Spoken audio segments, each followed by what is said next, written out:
redneck teens with massive machines, everybody living beyond their means, brotherly love from the messed up genes, nobody wants to intervene. The billboard screams you're advertising, beautiful creatures left to live free under the wheels of your. Hi everyone and welcome.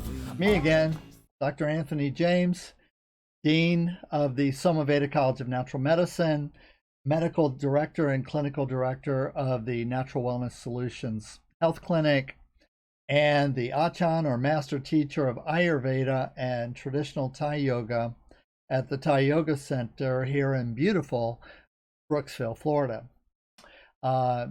Today is Truth Bombs Rant number 4. Can we save the children? But before I get into that, I have to show you this t-shirt my wife is allowing me to wear. I'm currently unsupervised. I know it freaks me out too, but the possibilities are endless. So maybe this video is what happens when a physician gets in front of a microphone and a video camera without supervision. Okay, I guess we'll see.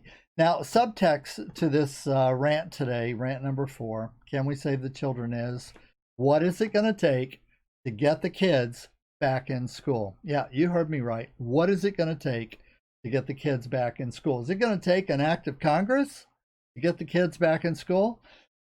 It's almost kind of looking that way because there are many government officials that for whatever reason don't seem to understand that it was determined over 100 years ago that chillins need schooling.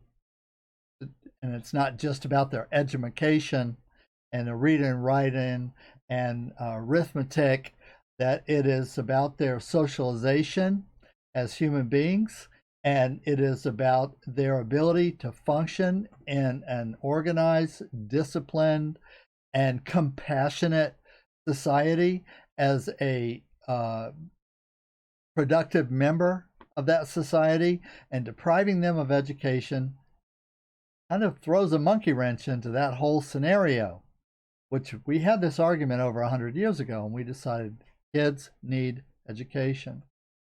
Even if you subscribe to the COVID-19 case numbers, this meaning anything at all to do with legitimate illnesses and mortality, and even if you subscribe that the COVID test has any validity at all, which it doesn't, according to CDC, there's an article right here where CDC is saying that the test is wrong up to half the time, and more than that, they actually go antibody tests used to determine if people have been infected in the past with COVID-19 might be wrong. And then they also go down here to say they're not accurate enough to make important policy decisions.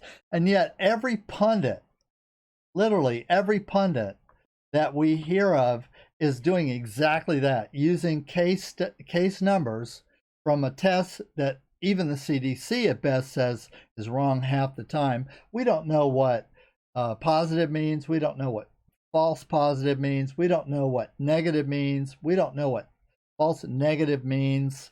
And yet, in contradiction to what CDC in their defense actually states, I don't think they actually believe it because they don't act like they believe it, but that's what they say. This should not be used for important policy decisions. Do you think making blanket decisions about whether children or can go to school or anybody can go to work or society can function at all wouldn't qualify as an important decision? And if you subscribe that all the symptoms, let's just say, the test is not flawed like CDC says it is. Of course, a lot of other people say it too, but let's just pretend. Let's suspend our disbelief for a moment. Unicorns are real and they fart rainbows. Okay, so we'll suspend it for a minute. And let's just say, if you subscribe that all the symptoms of any illness that CDC can be diagnosed as COVID, even without a test, according to HHS guidelines. I've shown you a copy of that in other videos, so I'm not really going to do it today. But look at this. Watch for symptoms. Fever, chills, cough, shortness of breath or difficulty breathing, fatigue, muscle or body aches, headache, loss of taste or smell, sore throat, congestion or runny nose, nausea or vomiting, diarrhea. So, all symptoms of any illness, normal cold, flu, allergy, asthma, diabetes, fever, infections or fatigue, aches and pains, or any kind can be diagnosed as symptoms of COVID infection. Then the case, even if that's true, all right, let's just say, that's ridiculous. But let's just say that makes sense in some, fairy tale land where unicorns are real. And we're going to take it as the truth. Even according to the CDC, the case can be made with the CDC's own numbers that you can make the case that children are not at risk of or from corona at all. Literally, because anything can be diagnosed as a COVID case under CDC guidelines. However,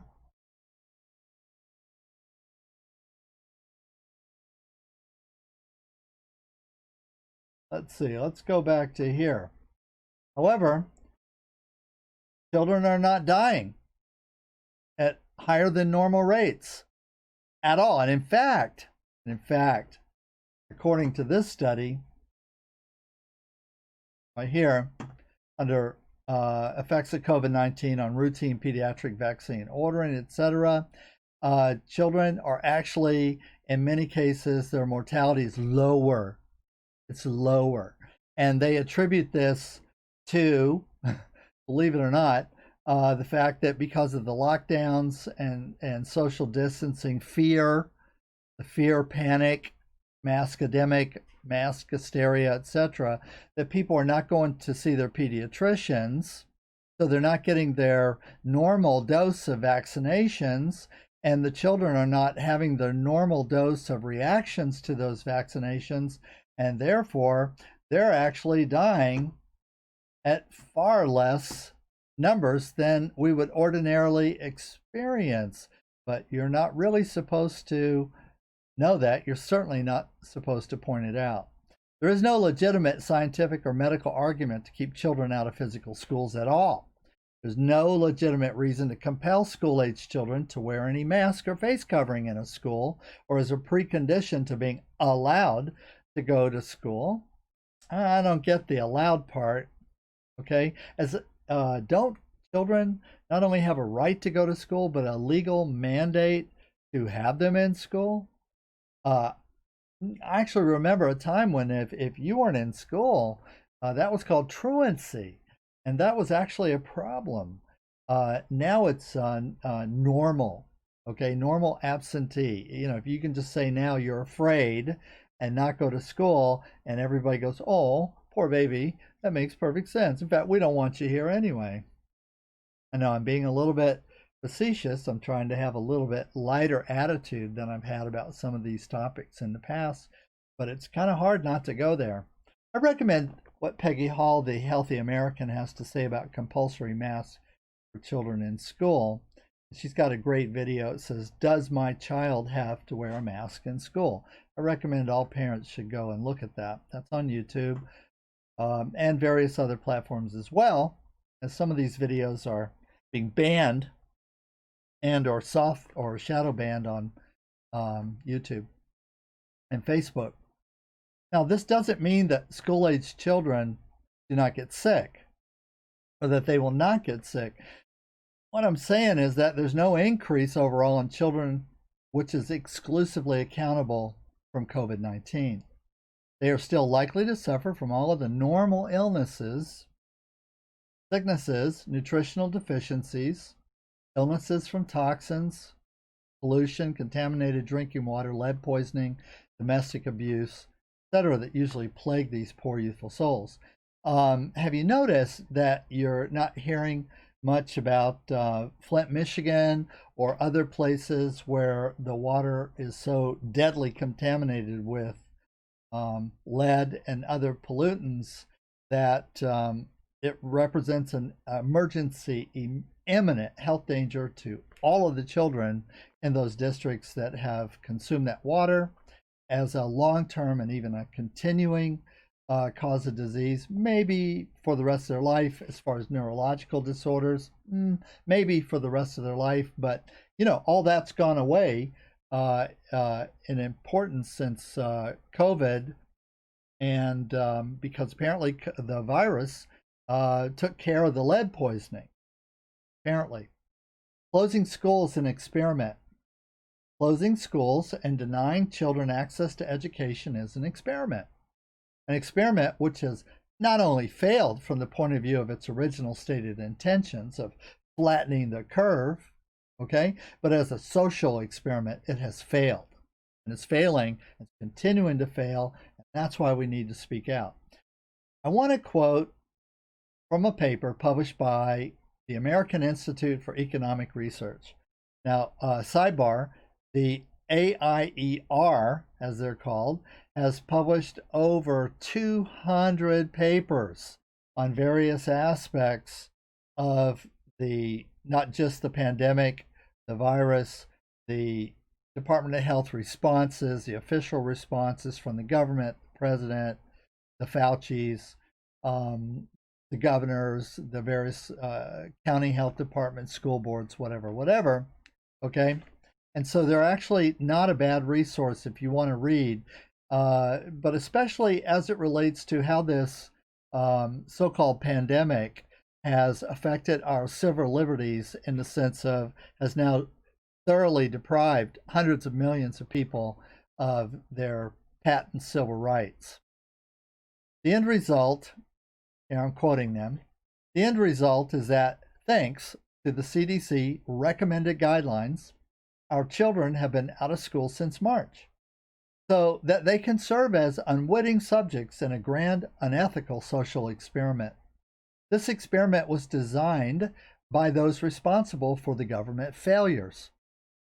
Infectious disease experts. We consider the experiment to be unethical because there has been no informed consent, either from parents, children, or even our legislative representatives. The bottom line is that our children's future and the quality of their lives has been sacrificed to conduct this experiment.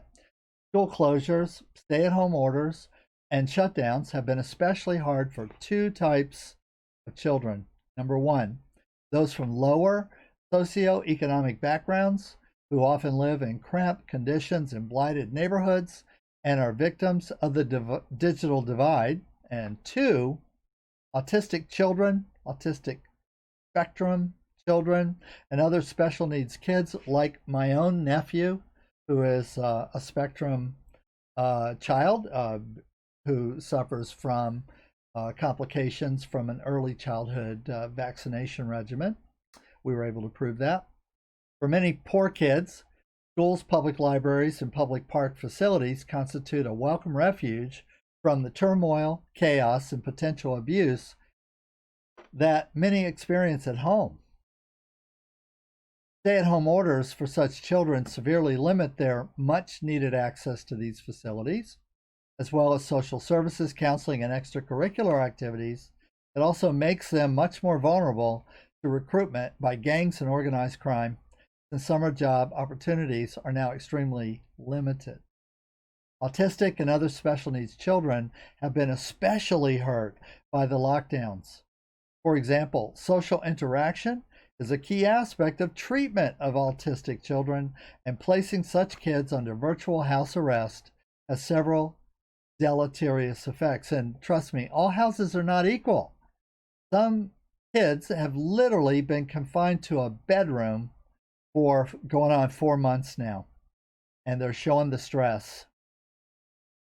Routines are often important to autistic children. Hello, anybody have an autistic child or a relative child with autism spectrum disorder?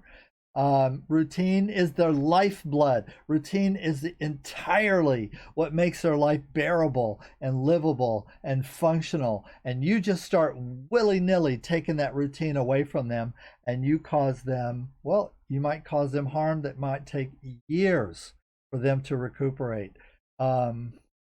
Years. Accordingly, they despise uncertainty and restrictions on their activities. Any disruption in the autistic children, routines can lead to belligerent and boisterous behavior. I want to say, and also rage and suicidality.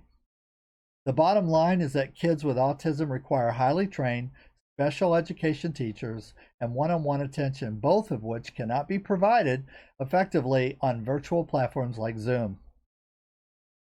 As is the case for others who suffer from non-COVID-19 ailments, and access to treatment for autistic and other special needs children has been severely curtailed. Of course, these are my words. Now that it is increasingly clear that there is no risk for children medically or scientifically to return to physical school, there will be draconian, unlawful, unconstitutional, abusive, i.e. child welfare endangerment policies of requiring that if children want to return to school, they have to wear a mask or a muzzle.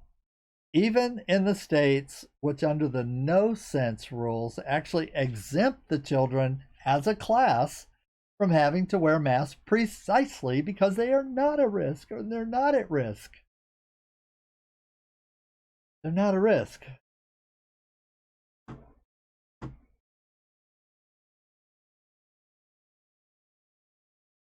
Not a risk. Parents are supposed to nod their heads and chant the mantras. Masks save lives. We're all in this together. Alone, at home. Stay apart to remain together. Submission is elevation. Submission is social responsibility. Save the children by causing them harm.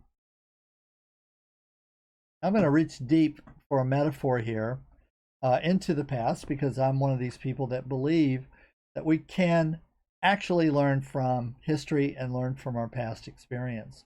How about reefer madness? Yep, that's right. That's where I'm going. Reefer madness. You remember that, right?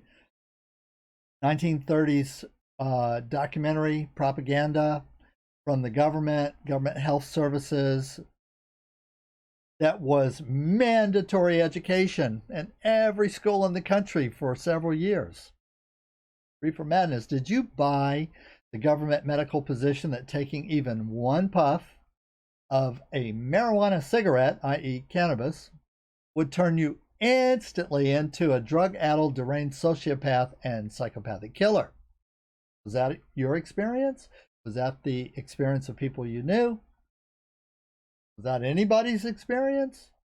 Why do most people now agree there is a concrete medical use and benefit to pot and its derivatives, i.e. CBD extracts and derivatives? Why is this deadly killer that for years has been on the same banned drug schedule as heroin, DEA drug schedule, same level as heroin, now legal in most states, or virtually legal in most states? Has it become less lethal, as the potencies are now thousands of times stronger than in the 1930s? Or, as is the case, did the public wise up to the government, medical, and big pharmacy-sponsored lies? Government health department lied. Drug companies lied. Promoters of these documentaries lied. They were probably getting high while they were making them. In fact, you almost need to be high to watch them. The same type of hysterical and demented push to lock us down and accept direct physical, emotional, psychic, and spiritual harm to our children. These are the same people, the same agenda. Last year, we cared about the welfare of children. We did. We cared last year. We cared about the welfare of children. Their mind, their bodies, their spirit were to be protected at all cost. and those who would abuse them to be prosecuted and to be persecuted to the fullest extent of the law. Those bastards, those pedophiles, those child endangerers, those child kidnappers, those human traffickers, those bastards. However, because of so-called medical expediency, in the face of what clearly is not an emergency, an event which in and of itself poses little risk or no risk to our children. By the way, sidebar, get an old school paper Webster's. Google is so heavily censored now, I'm not even sure that you can even look up a definition for the word emergency or exigent medical circumstance. But try to find a paper, an old Webster's. I've got 2 or 3 of them here in the house. We still use them. Okay? And whatever's going on now actually doesn't fit the definition of an emergency, even though there are lots of declarations, proclamations, mandates, suggested and recommended guidelines based on an emergency that ostensibly was over 3 months ago. An event which in and of itself poses little or no risk to our children, according even to CDC, and the other children of our community and their teachers. Now, we hate, oh my God, we're haters of Jeffrey Epstein and the Maxwell girlfriend for his abuse, their abuse of minors and children.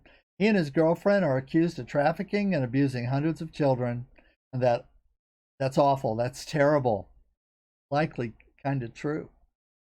And we don't even know the extent of it. There's still a lot of people are sweating right now. A lot of mucky mucks and people with names that you would recognize were part of the Epstein enterprise, and their issues will come to light soon enough. But let's just take Epstein and Maxwell just on the face of it right there. We hate them.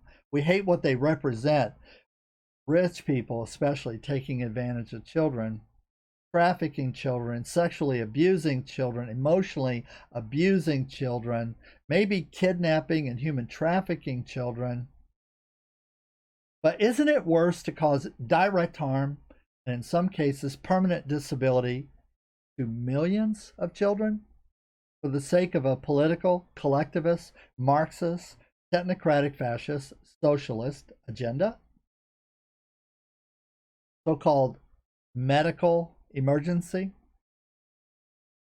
Does not children's lives matter? I think they do. I know mine do. So, Epstein bad, Fauci good.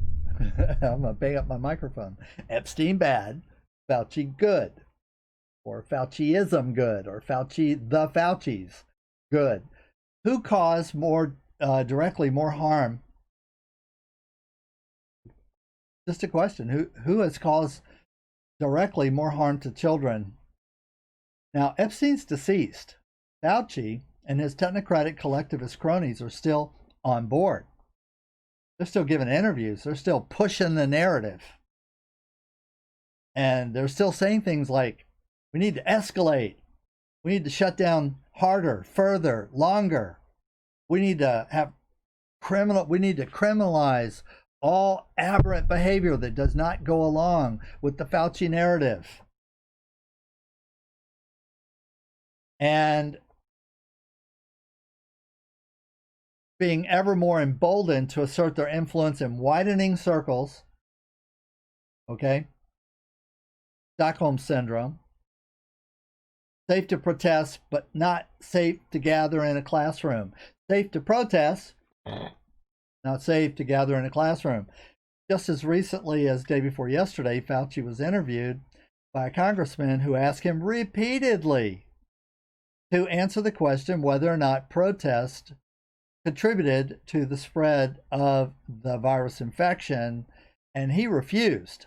He danced around. I mean, Fred Astaire would be jealous the way this guy danced around that question. He never answered it, and he would never let the word protest come out of his mouth. Safe to protest, but not safe to gather in a classroom. Um, Parents need to consider that even if you believe in the Fauciisms, what is the downside or harmful consequences to your children and their future lives if you let someone like him dictate and be in charge of your children's lives and your children's future and our community's children's lives and our community's children's future and our country's children's lives and our country's children's future? I think the Faucis do not care about our children, about our grandchildren.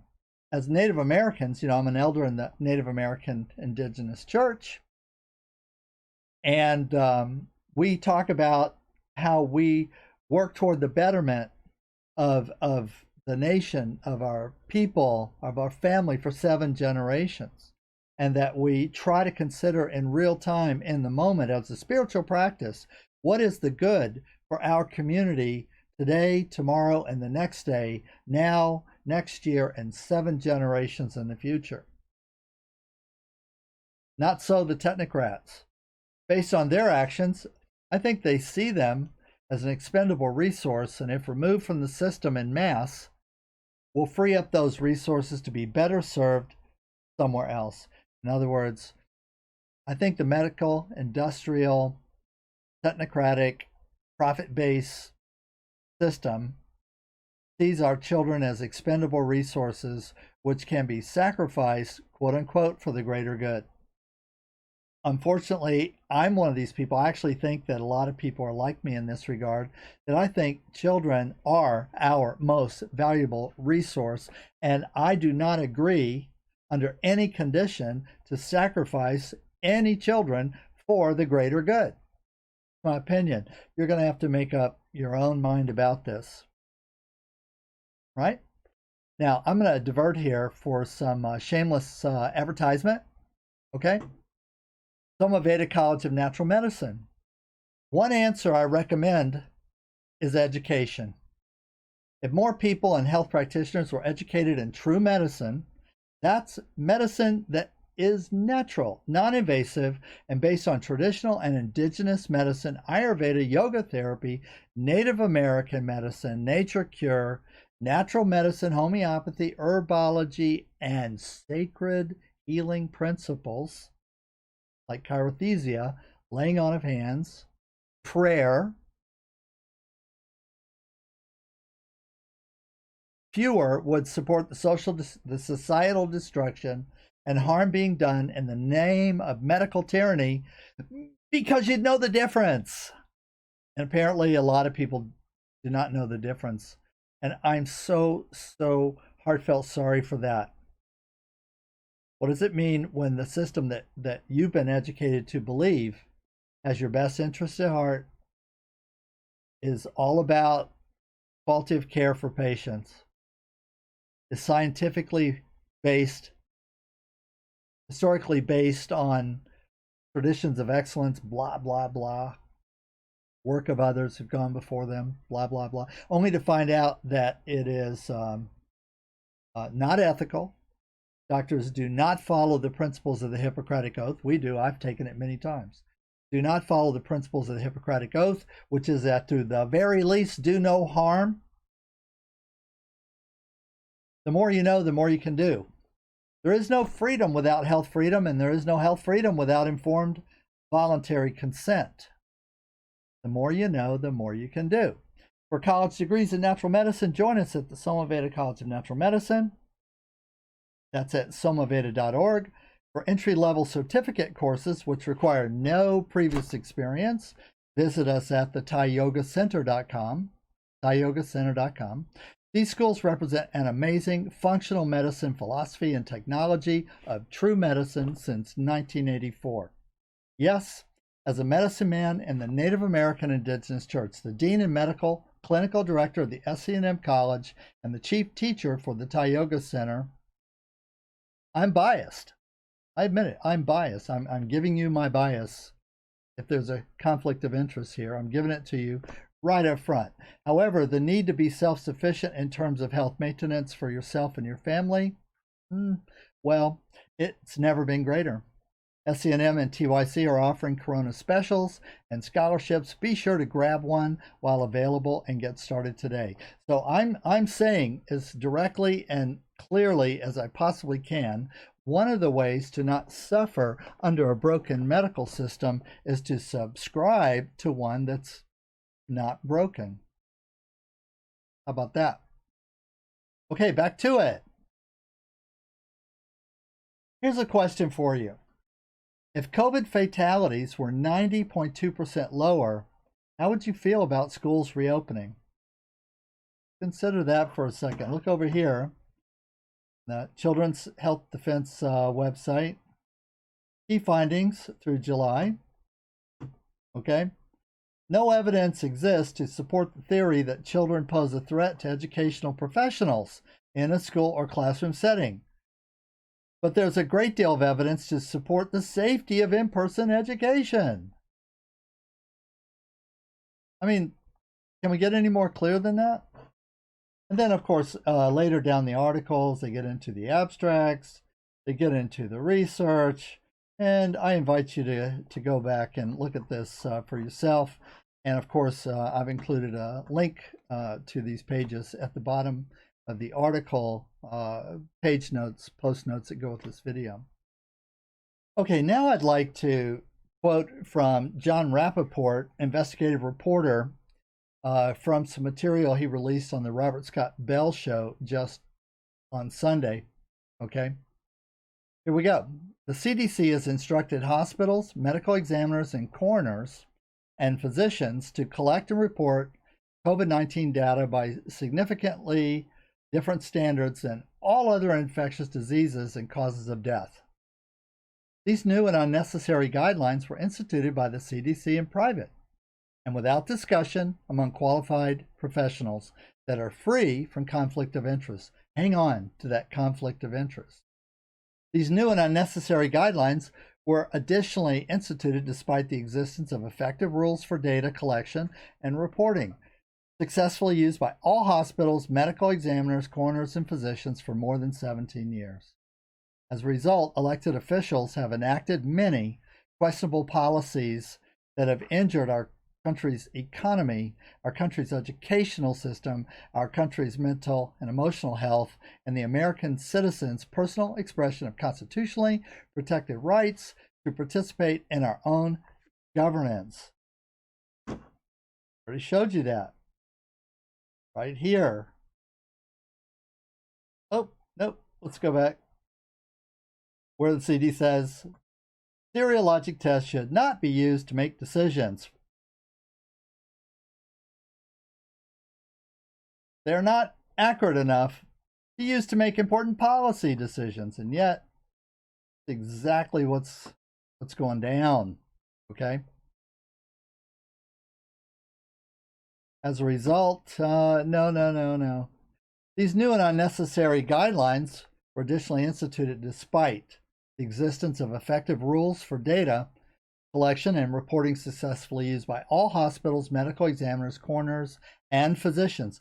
All hospitals, medical examiners, coroners, and physicians for more than 17 years. As a result, elected officials have enacted many questionable policies that have injured our country's economy, our country's educational system, our country's mental and emotional health, and the American citizens' personal expression of constitutionally protected rights to participate in our own governance. This paper will present significant evidence to support the position that if the CDC simply employed their 2003 industry standard for data collection and reporting,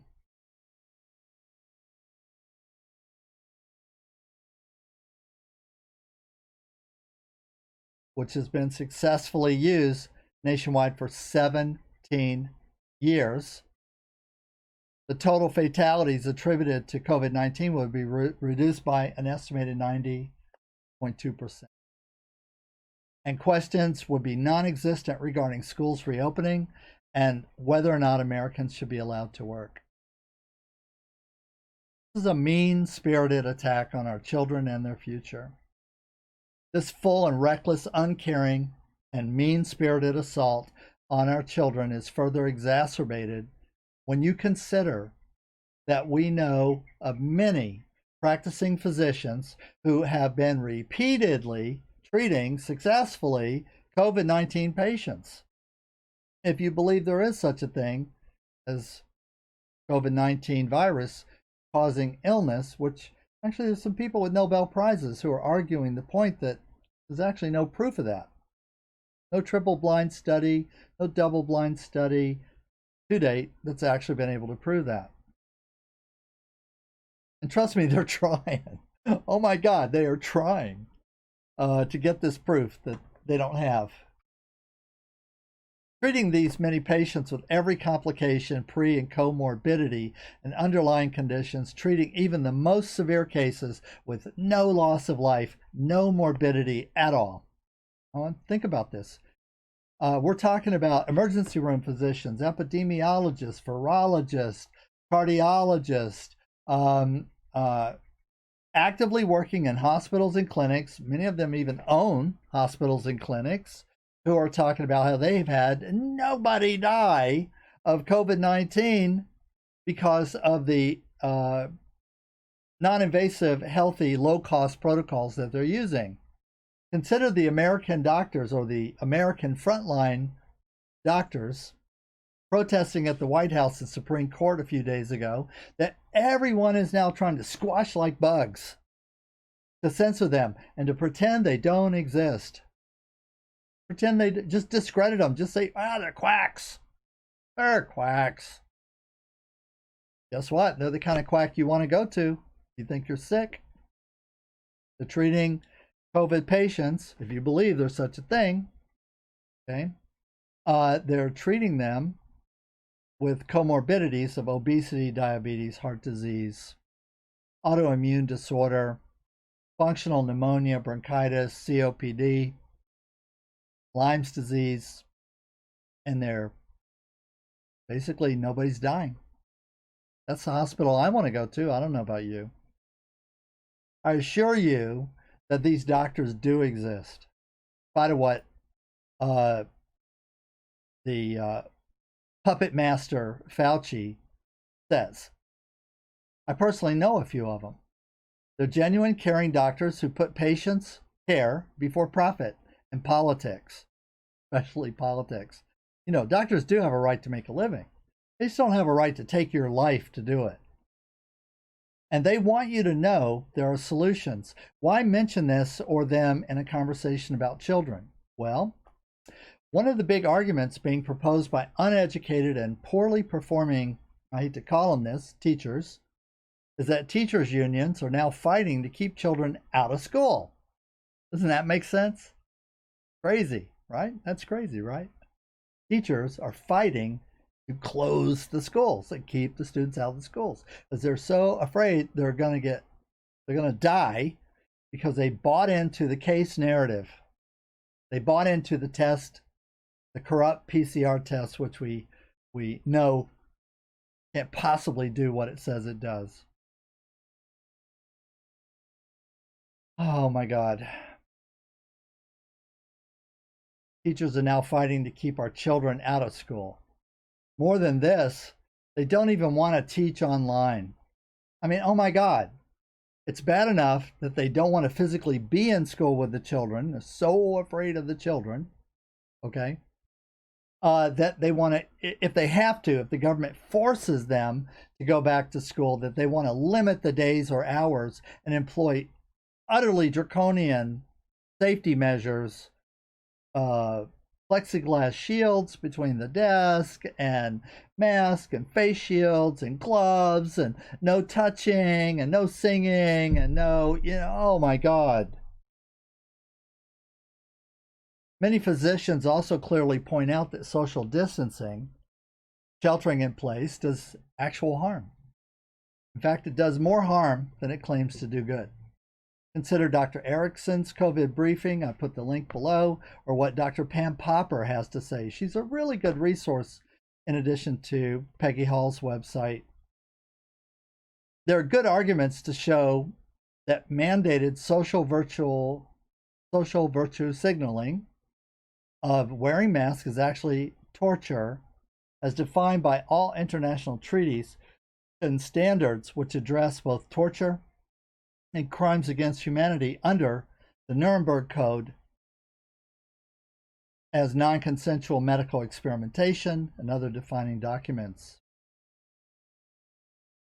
Just for kicks and giggles, so that you know what I'm talking about. Nuremberg Code, 1947.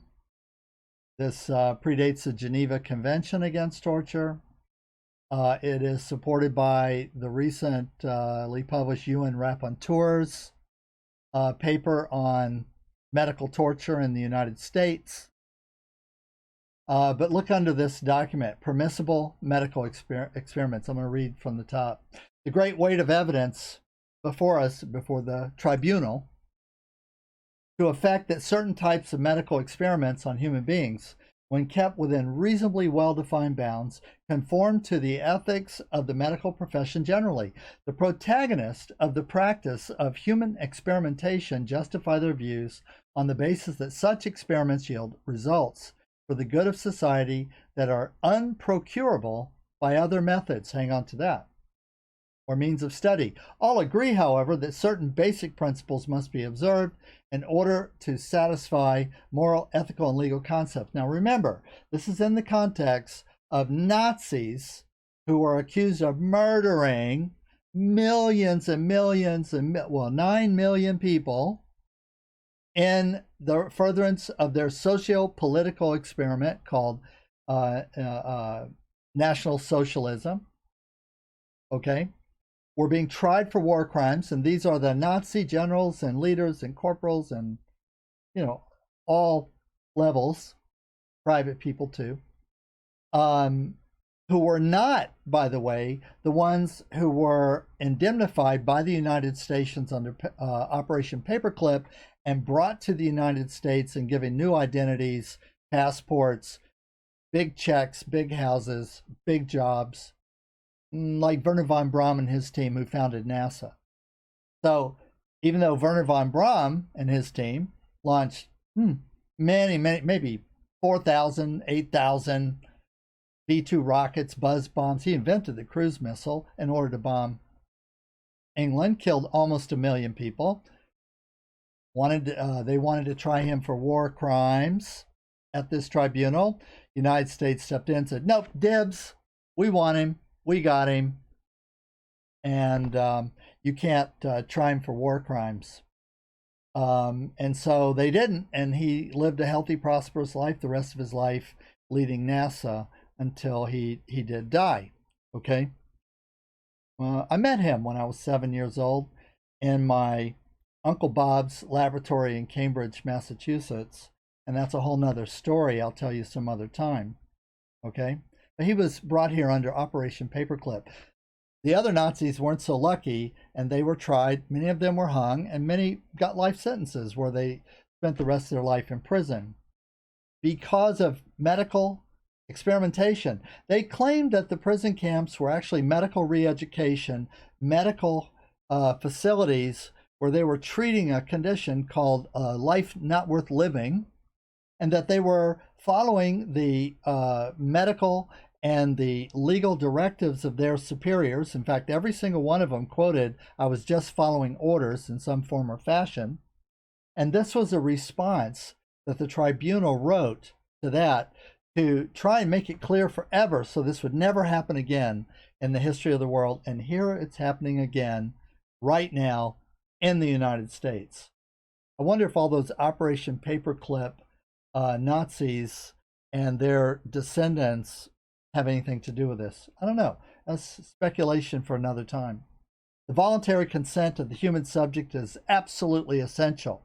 This means that the person involved should have the legal capacity to give consent, to be so situated as to be able to exercise free power of choice without the intervention of any element of force, fraud, deceit, duress, overreaching, or other ulterior form of constraint or coercion, and should have sufficient knowledge and comprehension of the elements of the subject matter involved as to enable him to make an understanding and enlightened decision. So this is a description of informed consent. So as you're wearing the mask and social distancing, following the mandates, following the prognostications of the governors and other, your county board health people, your board of supervisors, education department, the Faucis, the Burks, as you're following these dictates, recommended guidelines, which are somehow being converted into the authority of law, even though they meet no criteria for law. Okay? Do you feel like you're volunteering your consent? Do you feel like you have the legal capacity to say no? Do you feel like that you're situated fairly in such a way as to exercise your free power of choice? To say no, to seek an alternative, to ask a second opinion, to ask for more information? Do you feel like you can do that without the intervention of any element of force? There's a apartment building in California today, which the mayor of Los Angeles has ordered every person in that apartment building to be arrested and tested, and they're under 24-hour surveillance for the next 2 weeks with thermal imaging and infrared cameras that can see into their individual apartments to, make sure that they're not up to anything they're not supposed to be. They're deprived of contact and communication.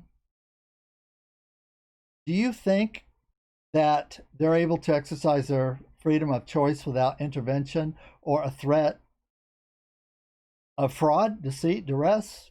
Do you think the government's overreaching? Do you think there's a constraint of coercion? Do you think those people in that apartment building or anywhere else of a similar ilk have sufficient knowledge and the comprehension of what really is going on, what really is the threat to them and their children? That they comprehend the elements of the subject matter involved to enable them to make an understanding and enlightened decision? This latter element requires that before the acceptance of an affirmative decision by the experimental subject, there should be made known to him or her or them the nature, duration, and purpose of the experiment. Emergency declaration, 1st of March. Top 2 days to 60 days.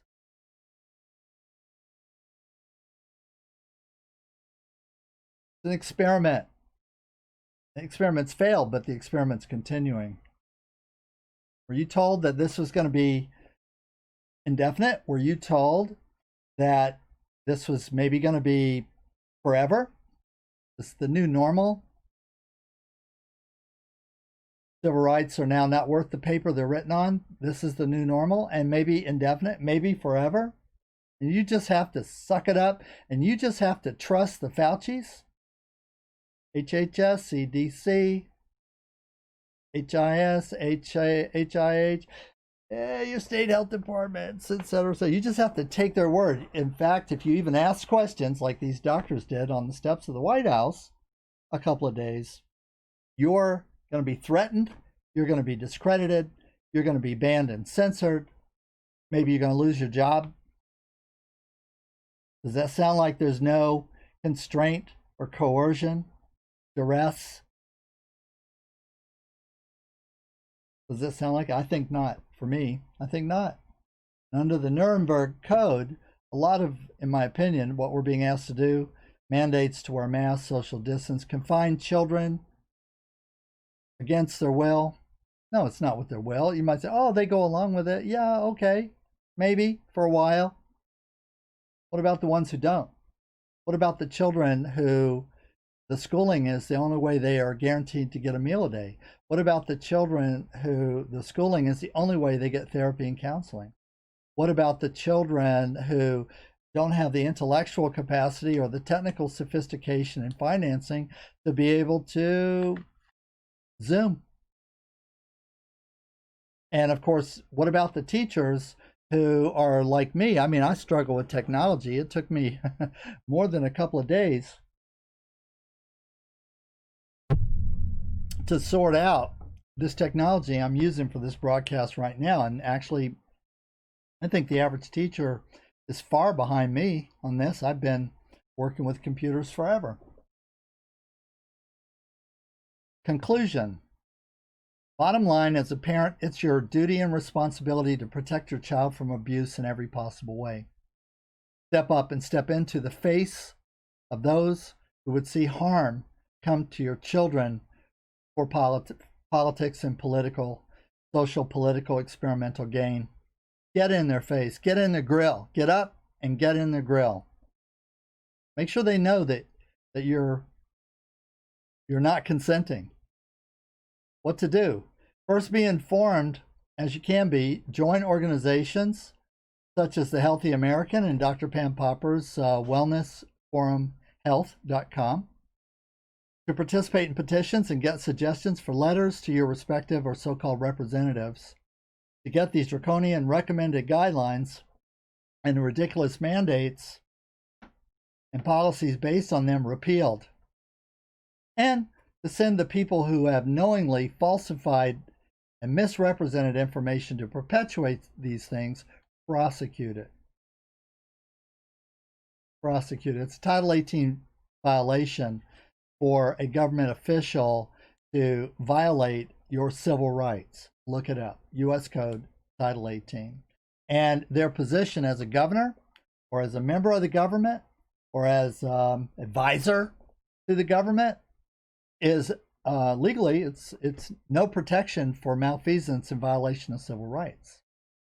So I think we should go after them, and people are going after them. Lawsuits are on the way. Communication to education boards and teachers unions that you demand that they, I hate to say it, these are really terrible words, do their jobs. Get off it and get back to work educating your children in class.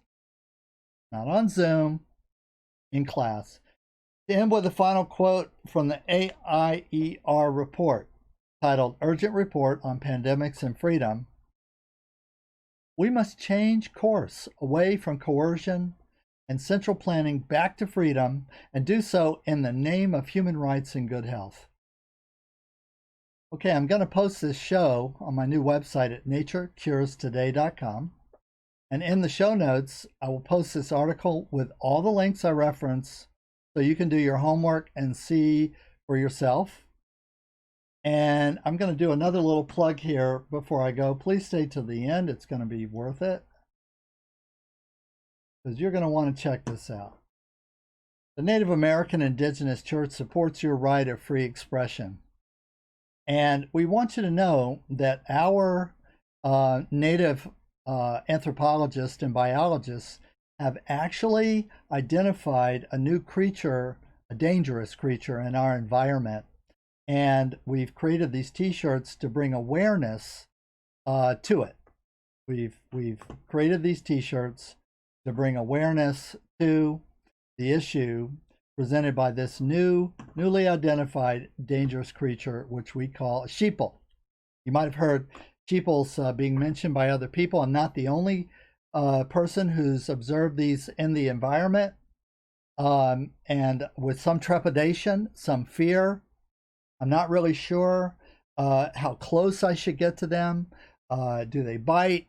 I've seen some videos of sheeple actually attacking people in grocery stores and in public parks, and council meetings. So they might very well be dangerous. So I want to bring awareness to this. And so we have our Fascium larva hystericus species t-shirt with a picture of the sheeple on the cover of it. And then on the back, okay, we have our black sheep logo. We have our black sheep logo. And let's see if I can make this up for you a little better.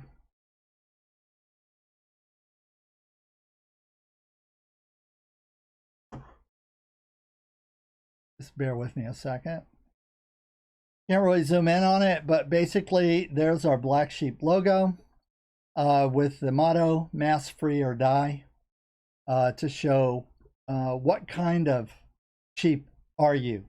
Are you a sheeple? Are you a black sheep? Well, I got the idea from my mom. when I was a teenager and I was what you would call non-compliant, my mom would call me the black sheep of the family.